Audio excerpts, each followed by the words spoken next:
All right. Hello, my name is Jeffrey Bombardier, and I'm here with George Lecuyer, a veteran of World War II, and he served 2 years in the Philippines Islands. I guess I'll start off with a question for him. What were you doing before the war started, prior to the war? I had to laugh because I got married November 11th, I think it was 1930, and in December 7th, the war started. Now, I got mad at the Japs right off the bat because I got married and I thought I was going to get drafted right away. And I didn't get drafted right away because as soon as the war started, I went to a school to learn welding because they were looking for welders in the paper before, you know. So I got my experience there, and I went from place to place, and I got deferments there for 2 or 3 years. Then I went to service in 44 and come out in 46. Wow. So they caught up to me whether I was doing a good job or not. You said you were a welder? Yes. You went to school for a welding? Is Yeah. that what you did? You served with the Navy, correct? I served with the Navy, and I was assigned in Norfolk, Virginia. I got assigned to a ship which was a destroyer. I got the name there, I just can't think of what the name of it was. So we went aboard ship that night. We were all like our gear and everything else. We went up there, and they were overcrowded, so we had to sleep on the floor. We had to eat in the kitchen floor. They were so crowded. And come evening time, we slept overnight on the floor. So the next morning, I got a transfer to another ship. And this was a net tender. You put the nets all around the bays. You probably never saw them. They're all big circles of cable wire. Yeah. And they have big balls of air made of steel, and you hang them up. And this has got to be taken in front of the bay where, you know, where you don't want well, more or less to the outside to let the ships come in, but you block them off to save them from torpedoes, submarines, and all this type of thing, which is, you know, is something good. But I had to do the welding on a boat. They shipped you there, and they had cables, and we had to put the shackles that this is tied to, the big ball to the net. I had to tack weld all these things so they wouldn't slip off and drop the whole net. So we did this for, I think, in 2 or 3 areas, and we weren't entirely guys to shoot at Jap planes. I mean, you know, because what we had a 3-inch gun on the ship. This was on the destroyer or on No, on the destroyer. This was on a net tender. All right. So I didn't know what the job was. I mean, when we got there, and I learned a lot of things because I got rated after I left. I got up to fire as bosun mate 2nd class. So it was a good deal for me. But then after we went in one of the other harbors, I think in Leyte Gulf, I'm not sure now, a lot of ships were in there, you know, all different kind. And it was getting dark a little bit. Just before it got dark completely, 3 bombers come in, Japanese bombers. And as far as the eye could see, I mean, so many ships that were there, and they couldn't shoot at anything sideways because the planes were down low enough, so they couldn't shoot up to the airplanes at all. And there was 3 of them. They come right down the bay like this, and you can't shoot because you have a protective wire. I mean, a pipe that goes all around. So when you shoot your gun, you can only shoot around this wire. So they're coming in. I said, they're going to bomb the ships or something. We better get ready to do something, you know. Yeah. And they flew all the way in, and they, right where we were, like this, they flew like this and went to shore on that side. They had to do a bombing something over there. So they dropped their bombs. So in the meantime, now everybody that couldn't shoot at each other this way or that way, the only guys that shot at them were the people that were in between boats, the ships. You know what I mean? Yeah. So we were there, and everybody's. If I had a slingshot, I could have knocked one down because they were so damn low. And they shot the 3 of them down, and the flames and everything on the shoreline was. Well, I said, "Oh my God, this is, you know, we got 3 of them, whatever." So the bulldozers come back and they push all the rest of the jab burning stuff into the ocean. That was it. I had to laugh because, I mean, with all them planes out there, you could have knocked them down at the beginning, But now Yeah. they just come in and snuck in between the last few ships that were here. And then they bombed and they decided to come back the same way, so they shot them down. Which was stupid, I thought, but it was an experience that you know, when you join the Navy or whether you get drafted or whatever, you don't know what they're going to teach you. And if anything like this comes up and you have had no training, what do you do then? Now you become a man. And you think that you know what you're going to do because, I mean, that's the only thing you have left. If Right. they start shooting and you don't know what to do, you got to learn. So I was a loader on a 20 millimeter gun. And the ammunition that you got to put on there is this big around, this wide, and to lift it up. And the gun is up to here, and my size, I got to put it on my shoulder and put it up there. It must weigh, I'd say, somewhere in the vicinity of 30 pounds, 40 pounds. And you got to lock this in for the 20 millimeter. Right. And then once you lock it in, I mean, you just pull on the what you can start shooting. But we're tied in because there's pipes all around that we can only shoot this way. You can't shoot over that way or this. One on here, one, we had two, one here, one there. We had a 3-inch gun on the bow. That's all we had. Wow. So, I mean, it's tough to go into a strange place like the Philippines where they're bombing all over different islands. I mean, you get stuck in between. Right. I mean, it's tough. You're lucky to be what you got, and then you become a man. That's why I try to tell some of my nephews and everything. I said, it's all well and good now. You're enjoying it. You're having fun just like I did when I got married. They decided to start a war because I got married. They wanted me. So I said, well, I talk to the kids and I tell them this, you know, just to quiet them down, but to make them feel there's another step there that you don't know what you're going to do. Right. But you learn after you get in the service, I don't care what part of it, you learn something. I didn't learn too good because I was drafted with a friend of mine that we went in the same day, we come out the same day, but the way we come out, we stopped in the Fargo building in Boston. And that's the first time I got to call my wife, because I didn't call her for 2 years, and I kept sending her that V-mail that we got in the Little front, letters. Right. only with the writings, but the writing, the paper's only this big. Right. So anyway, I called Today- my wife, but in them days, there was a phone operator. You couldn't go like it is today. I mean, you know, there's a desk there, and it says, you'll have to wait till I get your call. I'll call you, you know, your number. So while I'm there, I'm reading the paper like this. And I look, there's another guy at the desk with his hand like this and a cigar in his fingers. And I said, oh no, that can't be my buddy. So I put down the paper and I walk over there and I said, pardon me, are you Mr. Belial? And he nearly fell on his fanny because we hugged each other and everything. I mean, because we were drafted the same day. Wow. And we were ending up the same day. But what teed me off after we were there for 3 days with our papers being all filled out, we get down to the door. We're supposed to take a bus back at Springfield. We go down to the door. He says, would you hold the door open for me? I said, okay. He walks out, and I walk out after. And he starts laughing. Ha, ha, ha. He said, I was in the service longer than you. After 2 years, he tells me this. So, I mean, you have a lot of things that are crazy. And with me, all through the Navy, something come up all the time that no, Jesus. And being seasick is one of them. Seasick every time. I was telling my friend over there that I met some people that were from here, the Goudreau brothers up here.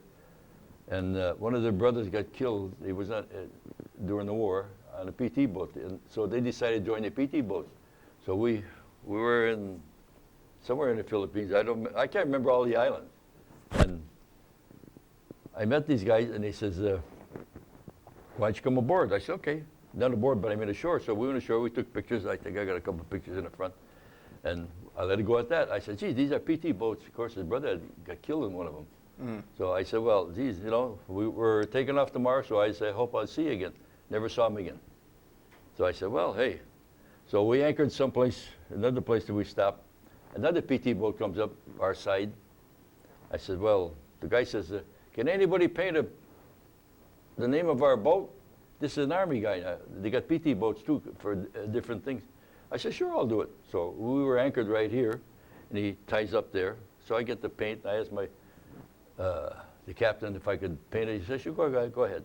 I get on there, and I spent almost 2 hours on that thing, painting. And they wanted Princess on it, so I had to make Princess on that little flat board they had. So I said, "Well, I'm done." So I get off their PT boat. I get on my ship. I ate there 5 minutes. I turn around. I heave my guts out again because I got seasick on the little boop, boop, boop, boop. Which is, I said, "What the hell kind of a sailor are you, George?" Oh, it's funny. Now, was your ship was larger than a PT boat? Oh, yeah. All right. Yeah, I think there's a picture of it in the front. Yeah, right here. See? All right. See, there was guns here, and the three-inch gun was over here. Okay. All right. And that's, and we went all over. In fact, we were in Manila, and there was 2 of us, the same type of ship that needed some work from the horns that we have on the ship, digging up the gold and the silver that they threw at a certain spot in Manila Bay. So I said, "Oh boy, all silver dollars, all this, you know, it's all metal, it's not paper." So we got there, and there was another ship the same as ours. He was diving with this, with the cables that they have, because they had big armored boxes with it, and they picked it up. And we got there too late because they only used one ship like we had. And they took all the money on deck, and of course some of the boxes broke. Money all over the decks that they had there, so we were tied side by side. So we went over there, and the guy said, "Don't touch anything." Well, I mean, you know, they could have shot us, you know, because the people, the Filipinos, had their officers there and everything else. So, I mean, if we start picking that up, you'd have never made the end of the war. So I said, "Well, hey, hold on." But each guy come over and he gave us a silver dollar, a Filipino silver dollar. And that, you know, that's a lot of money. Yeah. So I said, "Hey, we'd just be nice and go back to where we were before." And while we were there, we anchored in the bay. And the Filipinos, the way they go fishing a lot, you know. And we were anchored and everything else. And there's a boat coming towards us, a guy rowing a boat, you know. I said, "What the hell is he coming over here for?" I said, "What are you doing?" He said, "I'm fishing." Oh, I said, "Yeah, you get anything?" He said, "I will in a minute." Takes out a hand grenade, throws it over his head. Boom! Fish all over in the air. I said, "Oh boy, don't get too close to a fisherman." It's not funny. You could have got hurt, you know. I mean, it's amazing. Some of these things here, I have to laugh at because, I mean, it's not a story that you tell everybody. I mean, it's something that happens that made a mark in your brain. That's all. So I said, "Well, that's life." I think there's some more in there, probably. Yeah, see, this is the ships I was telling you about? Yeah. Come right around here. I think there's a couple of things there that make you happy, probably. When was I mustered out?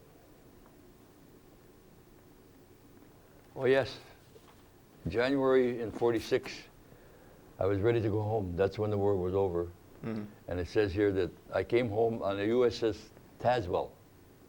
That was a big ship that had troop carriers and all, I mean, carrying the troops and all that. So we drove up in a one of them boats that have the flap that falls down. All right. You know, like Yep. you do an invasion there, you know. Yep. That type of, I don't know the name of it. And all the guys that were being sent home were in this thing. And they have a rope, not a ladder, but a rope net up all the way up to the ship, and the ship is high. So what we do, we get there, everybody starts climbing up with their bags on their shoulders and everything else. They get all on deck, and the captain comes out and he says, "What are you guys doing here?" "I didn't tell you to come up." He says, "Go back down." So we had to go. There must have been 25 or 30 of us, all the way back down. So we had to wait down. He made us wait 20 minutes. Wow. And then we had to climb up. We were exhausted just going up and down. So we went up and everything. And he promised to give us a Christmas dinner. Of course, it was January, but just for you guys. Did any of you guys have a Christmas dinner? We said no. So he made a Christmas dinner, and I think I got the Tazewell. There's something on the Tazewell that, on that one. Anyway, we got sent. It took us 16 days to get home, and he had a special Christmas dinner for us. When we got aboard ship on the way home, and we spent, I think, 15 days, 12 to 15 days, because when I got drafted, I started on the East Coast, and I ended up coming back the other way. So I ended up in San Francisco, because we left here on the destroyer we were, and I got off of that, and I got in the other ship, and then the other ship got in dry dock in Florida. So it's all kind of little things that you got to do that come with you, and the Tazewell took us all the way home, and we were happy, and we ended up in San Francisco. So I said, well, that ain't bad. But while we were overseas, we were near New Guinea. There's an island, I'd say maybe about 3 or 4 miles off of New Guinea coast, and it's called the West something. West Island, I guess, something like that, whatever it is. It was just a long single, I think it was only about 1 mile wide and 2 miles long. Mm-hmm. And who comes in but, wait till I see it here. Here, see what that says. I think this is the one.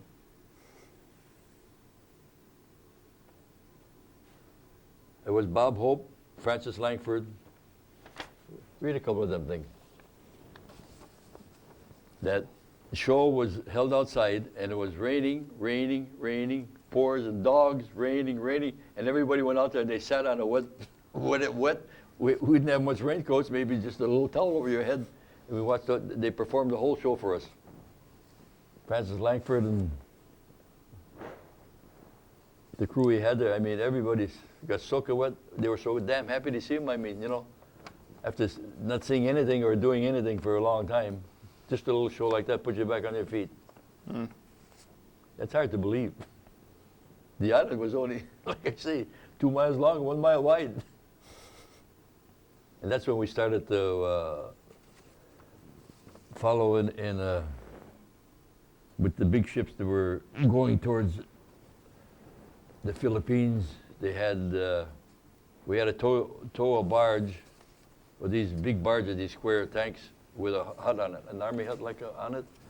And we had to haul that all the way to Philippines someplace. I don't remember exactly which one it was. So when we had this, that's when that airplane, there was another airplane that we were underway hauling this thing. We were in with all the other ships, but all of a sudden I hear a plane diving. Mm. and I was sitting someplace aboard ship, and I could hear the bomb dropped right, but he missed the ship. When he come down, he dropped his bomb, he missed it. So he went up this way and came over towards us. And I said, oh, geez, how am I going to load up this gun? And I mean, the plane is flying fast, Mm-hmm. So I said, oh, I wish I had a sidearm or something, or a slingshot or anything. He come right over the ship, and he turned right this way. I saw what he looked like, and he looked back at me. Really? And I said to myself, if I had a gun, I could have knocked him down here instead of, just saying bye. I said, well, I think he had one by, and then that night on Japan, Lily, she was an announcer on the radio all the time, and she says, we have just sunk 2 ships in a convoy. She didn't sink anything, but she said, he just sunk 2 ships from a convoy the Americans had. And he never hit anything. I mean, I said, well, she's a liar all the time. I mean, we've had more of this than, she has a line of baloney. That was a Japanese. A Japanese girl, yeah. It was a regular, she came on the air a certain time every day, saying how good they were and how sorry we'd be, and you're going to starve and you're going to get killed and everything else to make, mm-hmm. your morale will go down. Right. But everybody laughed at her after this. They said, they're all cockeyed. So it's quite a place to be, and things you don't expect, but you become older because you survive this one. You say, how long am I going to survive? Yeah. But some of these things, I'll tell you, I don't know. Let's see if I can see another.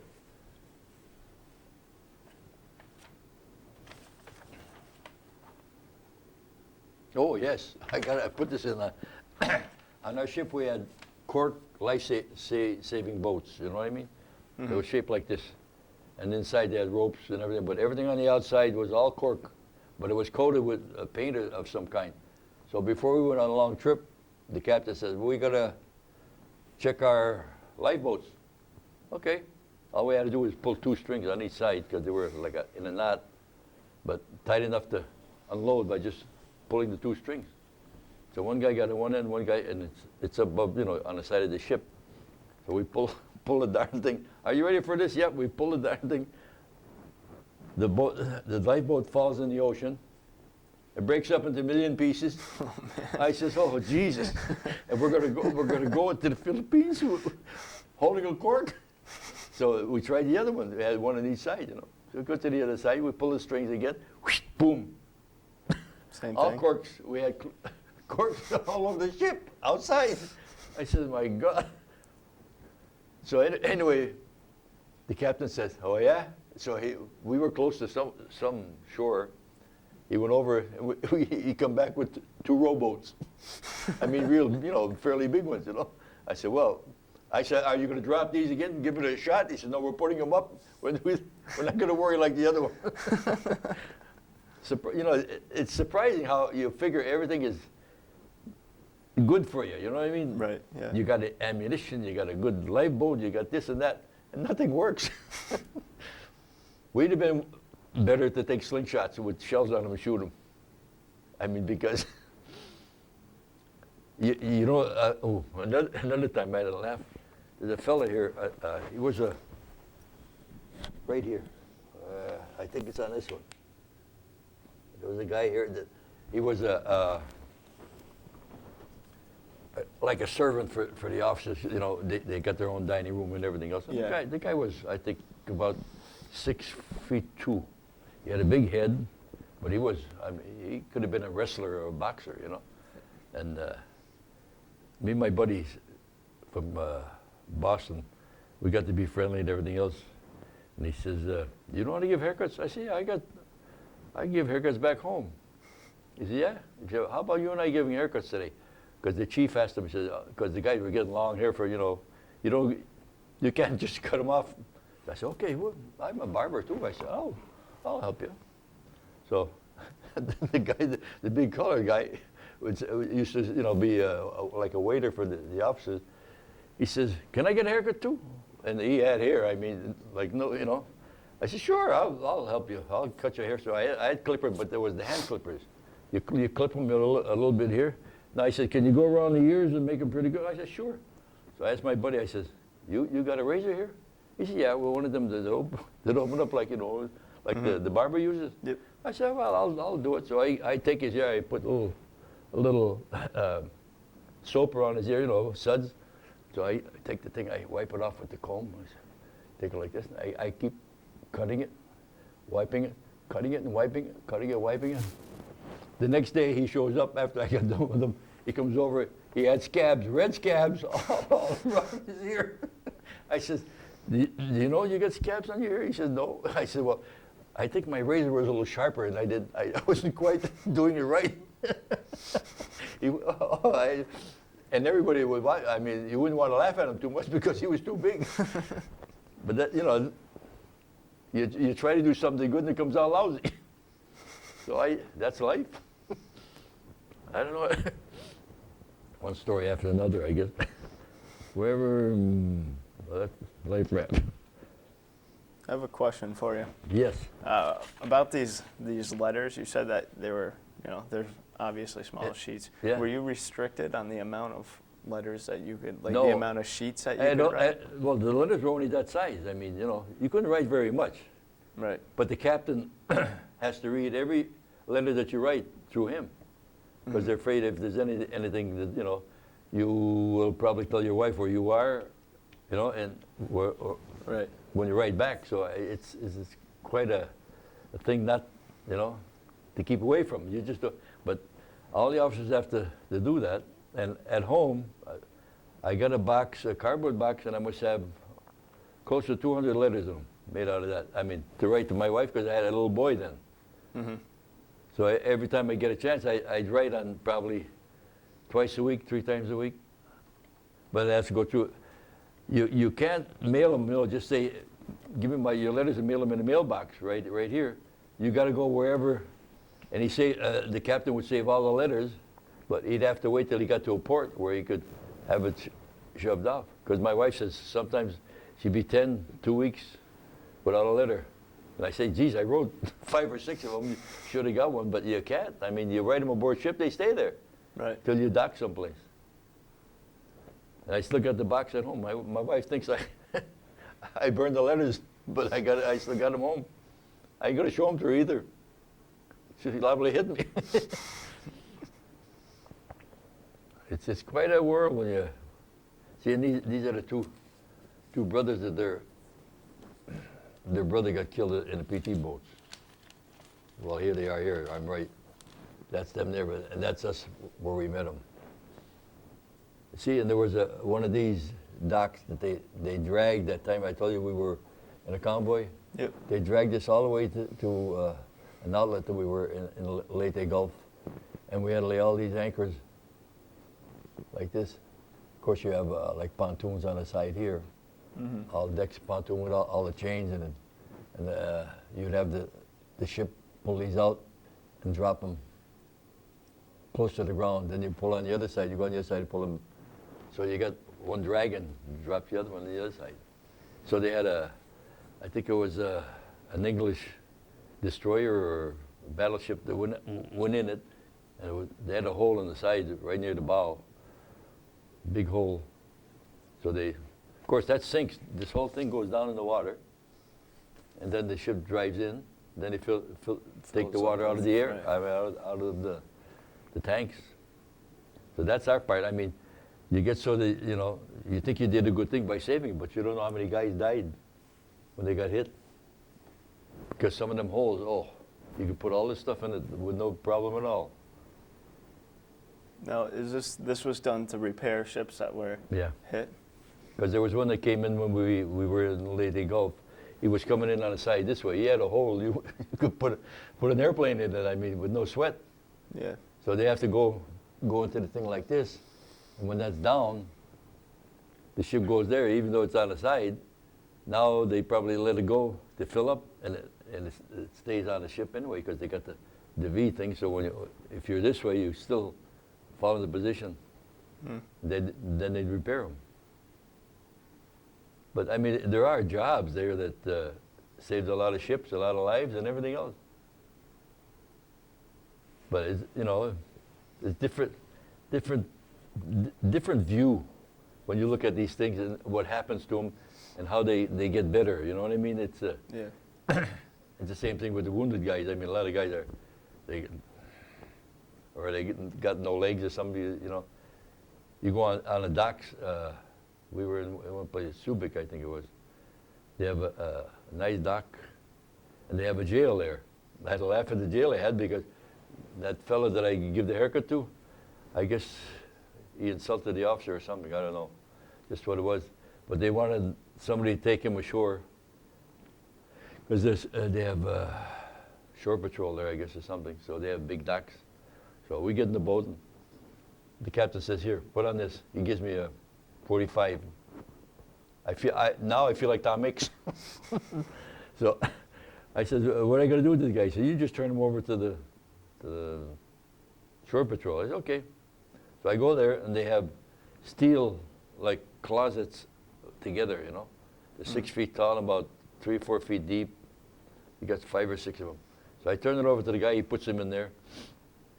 So a couple of days later, I had to go back to shore to do something on the docks. I go on the docks, climb up again. I look in the jail to see where this guy was. The jail doors are open. Nobody's around. And he's down the other end, walking. Evidently, they said, if you run away, we'll shoot you, probably. I don't know what they said.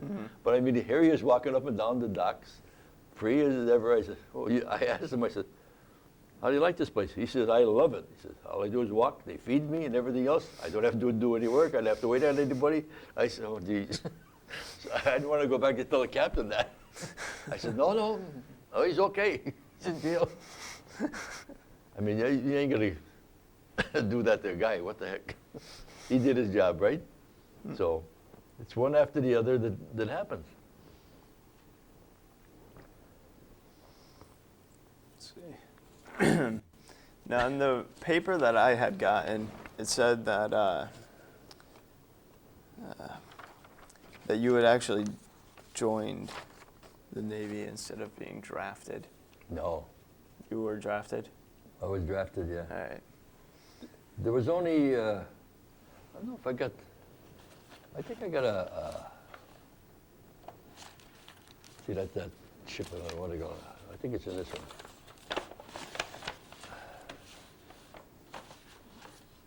You notice how I keep all this stuff here. I think I got a picture, or the mess of us when we were, this guy here, when he got drafted, had 5 children.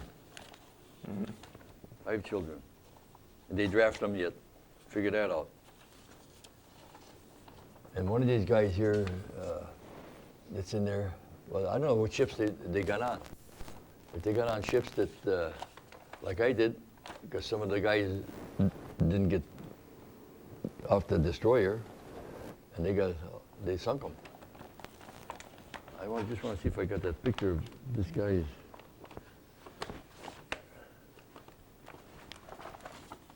It's too bad to be looking at stuff at this time. Oh, here they are here. See all them guys here? Those are the guys that we all got drafted the same way. We were in the same drafting. And the guy that had more time than me is there. And these other guys, I think they probably were on the destroyer, because I don't know who stayed with them or who didn't. And I never got in touch with them because I didn't know. Now, how was I going to be painting up there? They had somebody to paint. Figure that out. About 90 feet in the air. I said, sure, I'll do it. Oh my God. But that's the last time I did that. I don't blame you. Here's the message I sent my wife when we were in Salt Lake City. The train had stopped. We were on a train.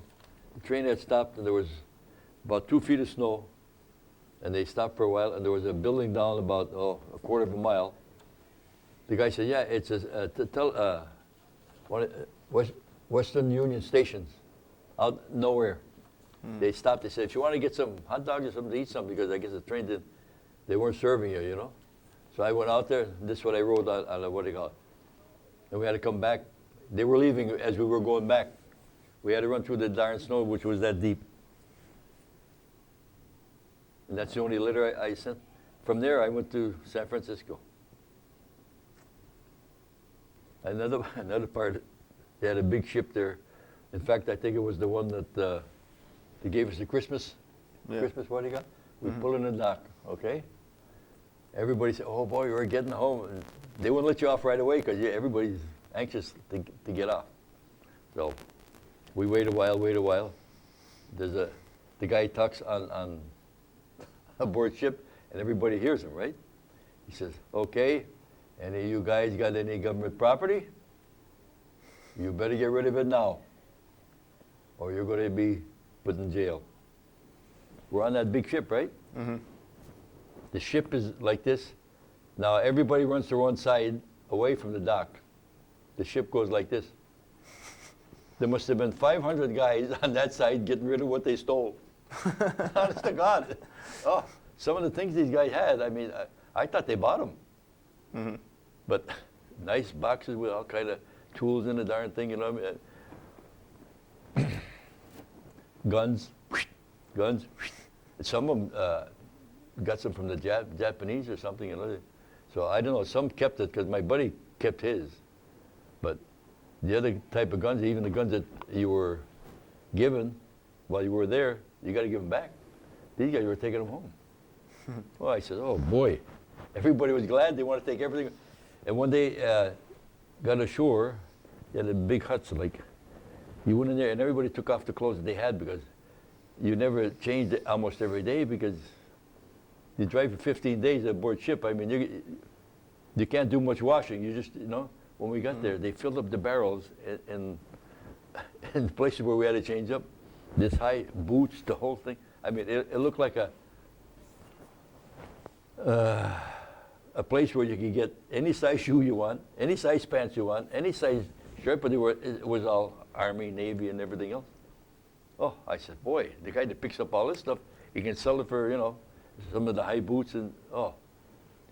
I said, man. Then after I got ashore, I went to the restaurant, and I met this fellow from Springfield. He says, you going out to eat? I said, let's go out to eat. I said, we ain't had a good meal aboard ship since we got in. I said, okay, so we go to the restaurant. And guess what I order? There's two of us here. I think I got it on this one, right here. This guy was from Springfield. We go there, oh, we're happy we're in San Francisco. And the waiter comes over, he says, what would you like to order? I said, well, for one thing, I said, we never had any vegetables, fresh vegetables. I said, do you have a head of lettuce that I could eat? And he looks at me, he says, oh, brother, you've been overseas too long. I said, well, what are you going to do? So I ate a whole head of lettuce. Wow. I mean, when you don't have, it's something that I must have craved there because when you don't have it for 2 years, it's pretty tough. Because aboard ship, you don't order what you want. You get what they give you. Yeah. Oh, a lot of beef stew. Cans and cans, beef stew. What do we have tomorrow? Beef stew. It's a lot of fun. Maybe that's why I lived to be 81. All the good food we had, oh boy. But it's almost trying to survive by yourself. Of course, you meet a lot of friends, and a lot of them we had crossed the equator, and they had a big show on a ship. I mean, they slowed down the ship while we were doing, and they made somebody be King Neptune. One guy from New York, Italian kid, he had nice curly hair. So you had to get punished by King Neptune. This guy goes over there, he said, okay, bend down, get on your knees.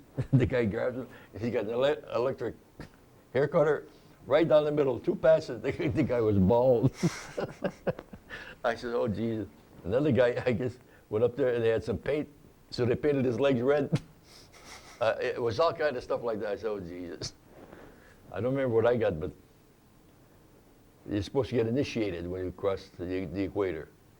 I even got a diploma for it. They gave me each a diploma crossing the equator. Of course, I didn't even know what the hell it meant anyway. I said, well, okay, that's what you want to do, so. But it's you get to know everybody. But then after you leave, there's 2 guys, one guy from Boston, one guy in Gloucester, that are still alive. The Gloucester guy's alive, but the other guy that we got to be buddies, he was the other barber aboard ship. They're all gone. I said, oh boy. And I tried to I got the whole list of all the shipmates that were there. Now this, he got 2 or 3 pages to this.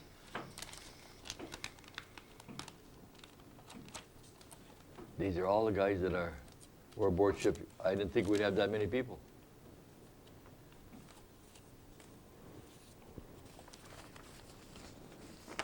A lot of people, huh? Yeah. And would you believe it, every one of them, when you're aboard ship like that? I mean, to know that many people is pretty good. It's funny, most of them are from Massachusetts. Yeah, yeah. So when they drafted, did they just put like certain states together? Because I only saw like. No, some are from Boston, so they get drafted from there, and we get drafted the same way. I mean, the Navy, I mean, they just go wherever they pick them up. They have Springfield had a place to stay there too, and we went to Pier 91, where everybody was there going to ships. I mean, it was right on the bay, And everybody that was being assigned someplace, they got it from there. And from there, I went to Norfolk, Virginia. I mean, some guys went here, some guys went to Florida, some guys went to the West Coast. I mean, it's whatever the government requires and where, you know, they need people. That's all they do is pick you and away you go. So that's how come I got guys from, one guy was from out west someplace. I was on a trip and I stopped at his house, Estes. But some of these guys were mechanics in the engine room. I mean, you never see them all the time. They're always in the engine room, you know? Mm-hmm. The only time you see them is when it's time to eat.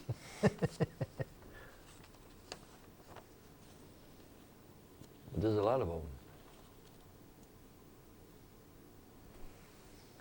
What did you do after the war? After the war, Yeah. I went back to welding steel. Then I got to be foreman a couple places. I went to what the heck is that one? There's one in Holyoke. There used to be a brewery down there, and the guy had a business of structural steel. You had to make steps and walls and whatever. I mean, out of I-beams and all that stuff. You had to cut it. You had to look at the prints to make sure it fit when you bring it. Because once you weld it together, that's it. Mm-hmm. You know, all like steps and you know, all that type of thing. So I went from one to the other, and there was an opening at Van Norman in Springfield. I put the application there. I got that. I was running the sheet metal shop there for a while, and another company bought out, and they closed the plant down. So I mean, I was there for about 5 or 6 years running a sheet metal place. And then I worked at General Electric on Jackson Street in Holyoke. They were there. We worked there for 5, 6 years before they folded, maybe 10. I don't know. A long time. But I was welding there too. And they used to make a lot of transformers, big transformers. Then they'd have cooling pipes on all of them, you know, going out this way and back in. And they'd ship them out. And then when they folded, they had a lot of guys go back to Pittsfield. Because they got a big GE plant there. And I didn't make it. I said, if I'm going to drive up there every day, up and back, that's stupid as far as I'm concerned. But outside of that, I worked till I was 60. I think I retired at 63. I was so damn tired of working. I had 2 jobs most of the time anyway, you know. I said, well, then when you have a family, I had my daughter and 3 boys. So then I said, well, time to buy a house. So we bought a house in South Hadley. We've been there for 50 years, I guess. And we're married. I'm married 61 years already. Wow. That's a long time. See how good I am? It's a lot of fun. You have your ups and downs. And the kids all grow. Now they're all in their 40s. They got children. So I become a grandpa again. Grandpa. But I see him almost every week. 2 girls and a boy. And they call me Grandpa. Grandpa. My younger granddaughter, I think she's 7 or 8. Every time she comes in the house, Grandpa, can I have some mashed potatoes? So every time I know she's coming down, I make mashed potatoes because as soon as she comes in, Grandpa, you got any mashed potatoes? Yeah, I'm a cook already. That's a lot of fun. But you look at some of these old pictures. What the heck is this thing? Yeah, see, that was the gun that we had to load. See? But can you imagine lifting the shell up that high? I to load it up, that's,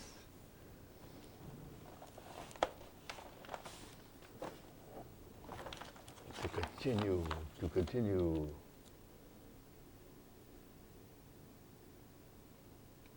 No, I think we're doing I put it down, I think.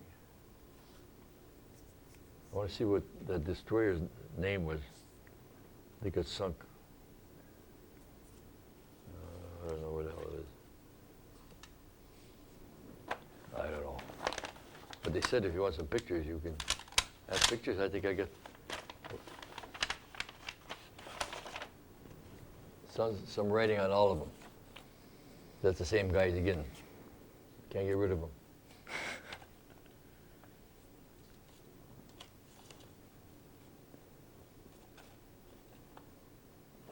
That's Leach. His name is Leach. See what you do when you have spare time? You strip the paint on the floor outside. You use one of them hammer things. It scrapes it all up. That's me with a beard. We went to the Philippines when we had to go ashore. I said, I'm going to take pictures of the Philippines to see what they look like, you know?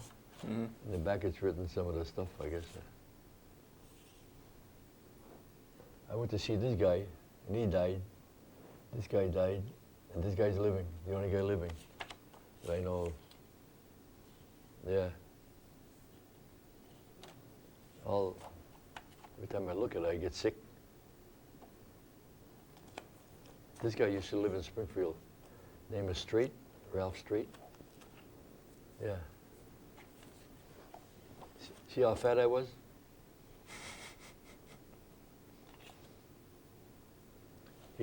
This was our boatswain mate. I don't want to say anything, but I could have punched him every time I saw him. A real nice fella. He had more bull. I hated his guts. I used to drive one of these too. That type of thing, you know?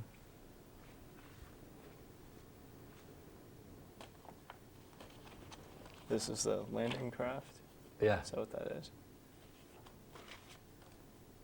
That's got two motors, you know, you get one to steer on this side, you can turn this way. This one, the same thing, you got to go forward and backwards, you know? Mm-hmm. Sometimes you forget which one you're using. Then I used to drive that one too.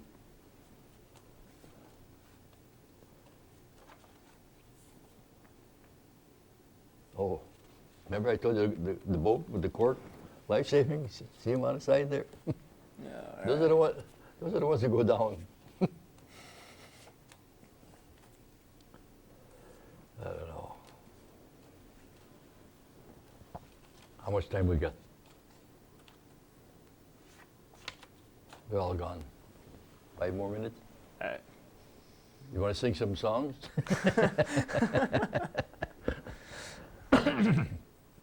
No, it's all in the day's work.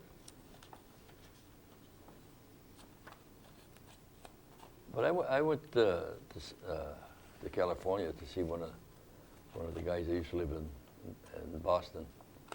And first thing I knew, he died. I have to feel sorry for all these guys that put up with us, you know? So you serve your country and you die in your country, what the hell are you going to do? Keep them happy.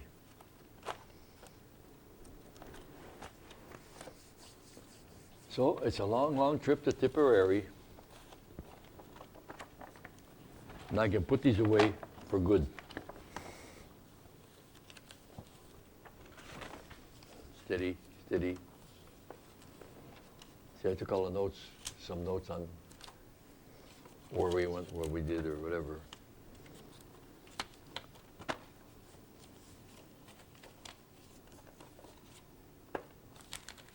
More pictures, more pictures, more pictures.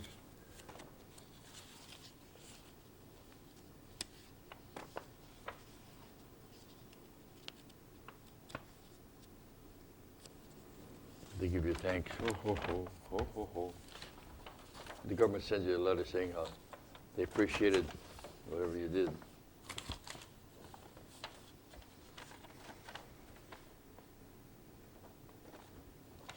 Certificate of fitness. Who gives a damn? You can't, you know, hey. You got to have heart. Lots of heart. It's nice to keep all this, huh? Yeah. I bet you'd throw them away if you had them, right? No, it's a lifetime that you know. You went through so much. Yeah, well. One thing I know, I ain't gonna get drafted again. I'm not going through this again. What do you got that's interesting? You know, that's just showed you before. Too much writing.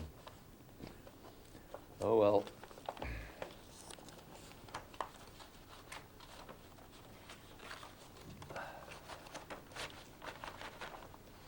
Stay out if you want to go in. Stay in that one. There. Get rid of this stuff. It's gone by. All my discharges, my second class bosun mate, yeah. That's as far as I got. Then you get seaman first class. That's when you get one little stripe. The rest are all, oh well. You want to sing the national anthem or you want, no? Quit it?